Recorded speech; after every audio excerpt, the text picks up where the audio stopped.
The branches were bare, and it was cold in January when I arrived in Paris. I was afraid of finding my way in a big city, worried about the cultural barrier. I was quiet, willing to smile at my neighbor, but too fearful of making a mistake to use what French I'd learned during my education in the States. But as the weather began to warm up, so did I. I spoke a few words here and there. I officially met one of my neighbors, an elderly woman who spoke but a word of English. We passed each other often, and each time I saw her, our conversations in French grew longer. I learned about her, and she about me. Though we had little in common, we spoke often about the beautiful pastel blossoms on the trees outside our apartment building. Who knew that something as small as a bud on a tree could create a friendship?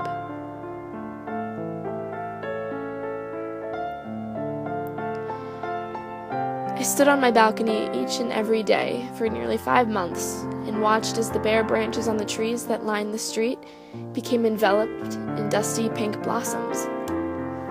And though I physically couldn't see the transformation in myself, I knew that I too was opening up to the world, blossoming and transforming, and that even though I would still be me, I would find a better version of myself at the end of the spring months.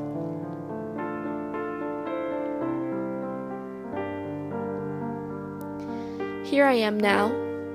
Summer will be here shortly, and my precious time in Paris is coming to an end. The blossoms have become the greenest leaves I've ever seen, and I just had what may have been my final conversation with my dear neighbor. She says she will miss having someone to discuss the trees with, and I believe her, because I know I will miss her too. The simple relationship I developed with someone who I knew not the name nor the same language of has become so meaningful and signals my newfound presence in the global community. And the trees? The trees are the story of a girl who bloomed. She was fearful, but she learned to take risks, to leap, to connect, to be, and most importantly,